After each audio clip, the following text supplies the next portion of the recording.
What's going on, guys? Welcome back to the Pro Polishers Academy, where we help paint correctors like you turn your systems into consistency by moving you through the learning curves faster, utilizing formulas that work without fail. I'm Smitty, and I'll be your lead instructor. Let's get into it. Today we had our outer growth call, and we picked up on our Wednesday inner game call about old dogs and new tricks. Today we talked about the ultimate trick of learning how to listen to your clients. It's not anything new, but it may be new to you if you're used to simply explaining your business to the customer and asking them if they want the service or not. So listen to this call from today and let's see what you think. All right, good morning everybody. Sorry for the delay. We had somebody pulling into the shop right when I was setting up earlier at 10 o'clock. So, all right, today we're going to go over, it's going to be our outer growth call, and we are running with the strategies based on the inner game call from Wednesday about teaching old dogs new tricks. Today we're going to be talking about why listening is the ultimate new trick. It's not new to the world, but it might be new to you. In previous eras of business, the consumer wanted to hear all about the business and what it offers so they could determine what it is they would purchase from them. And during those times, new consumers would actually love to listen, but in today's self-absorbed society, the customer really doesn't want to hear much from you other than you telling them the price. And if anybody's doing the talking, they would rather it be them, right? So the faster you realize this, the faster you start asking questions to your potential customer and listening to what they have to say, and then utilizing that information to leverage it against the customer so you can get more wins for your business. You basically have to become a subliminal therapist / psychologist for your client, so you can get the answers that you want. And asking those questions and letting them talk is important. And it seems pretty simple, but it's not, especially when you're trying to get back to work, especially when you already got a vehicle in the shop, or you don't have anything in the shop and you want to hurry up and get something. You don't want to ask too many questions. It's just, hey, are you going to purchase or not? We don't want to focus on our process, and we want to hear what they have to say, because when you focus on your process, you can hit them with some word vomit, as Brooks so eloquently laid out for us the other day. You can word vomit on these people, and they don't know what's going on, and you're not understanding who you're trying to sell to. So I'm going to go over the benefits of listening, asking questions. In order to listen, you really do need to ask questions. You can listen to them. You know, they're going to come out the gate saying what they have to say, what kind of vehicle they might have, but you also need to first ask those questions that are going to give you the answers that you're looking for. So you're controlling the narrative through questions. A lot of people think they're controlling it through saying what they want to say, just whatever they say goes. But if you can control it and just ask those questions to get those answers that you're looking for, it's a game changer. So you have rebuttals for yourself anytime you're asking questions. Whenever you're using the information that they provided, whenever, let's just say they have some type of disagreement to why they want to get the work done, or an objection about why they don't want to get it done right now, you can remind them and persuade them to do the deal right away by reiterating what they said in the beginning of the conversation. So, hey, well, you did say that you were getting ready to go out of town, and you want to make sure this vehicle is clean by the time you get to your destination. Yeah, I did see that. So you know what? Let's go ahead and do it. As opposed to, I'm getting ready to go out of town, so I'll get it done in a couple weeks or a couple months. Well, because you asked the question of how important is this to you, and is this something that you're going to be driving daily, or is it just going to be for the weekend? And they explain to you that they want to drive it daily and keep it clean, and they got a trip coming up and they want it. You got to have some rebuttals to these objections that they might give to you, and they will literally forget what they just said, and you'll make it make sense to them. That's all because you asked those questions. You'll also have a higher average closing ticket because you dug a little deeper. You can easily offer higher ticket packages because you heard them tell you how important the protection is on this vehicle.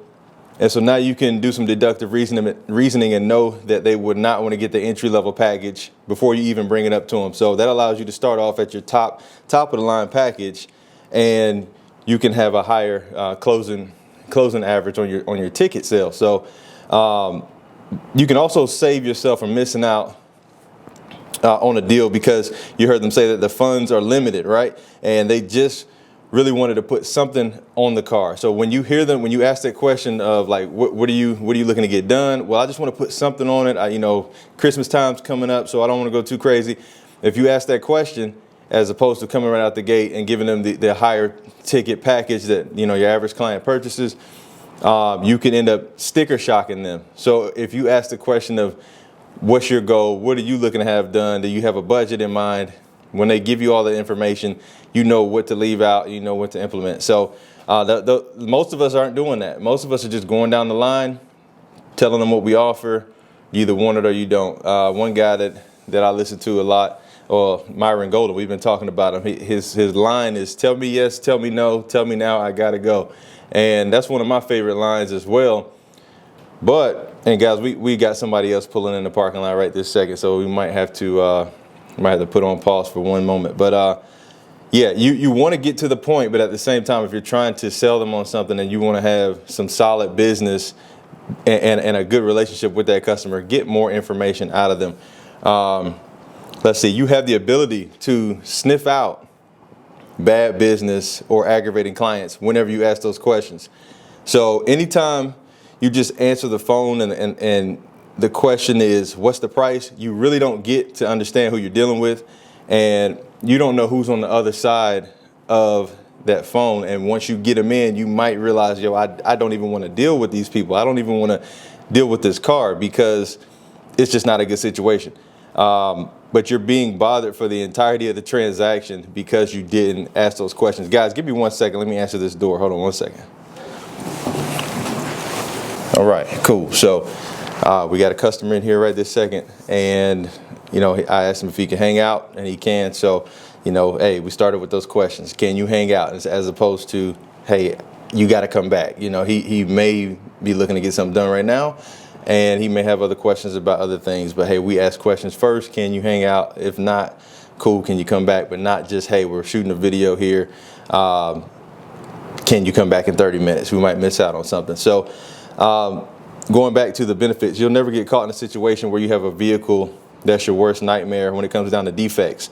So over and over, I see people taking in these projects that they can't handle or can't be handled really by anybody because they simply need to be repainted, and it comes from not asking those proper questions. So the last thing you want to do is have a project in the house. You've already counted the money. You're already paying for stuff with the money that hadn't come in yet, or you got the deposit, but then you realize you can't finish the job, or it's just irreversible and it needs to be repainted. You could have alleviated all of that. You could have booked another car in that spot as well if you had asked the right questions. So you're missing out potentially on, say, double the money because you didn't ask those questions, and because, let's say, you could have lined up a painter if you had a painter on your team, but now that the car's coming in, you can't just take it right to them. So you can schedule things out. Maybe it does need to be repainted in a couple of areas. You can still have that situation taken care of, but you could also have gotten another car in that spot. So yeah, I've actually had that happen to myself before as well. So you also build trust with the client because you simply ask them a question. So in this world, it's amazing how nobody really cares about what's going on with anybody else. So you automatically win when you just ask somebody simply, like, how's your day going? So if you can win somebody over in the grocery store by asking them, how's your day going? What do you think you're going to do with a potential customer that's coming to spend their money with you and not the store that you're standing in? They're coming to spend the money with you. So if you ask them the questions, you're going to have them start reaching for that wallet a little bit faster with no reluctancy.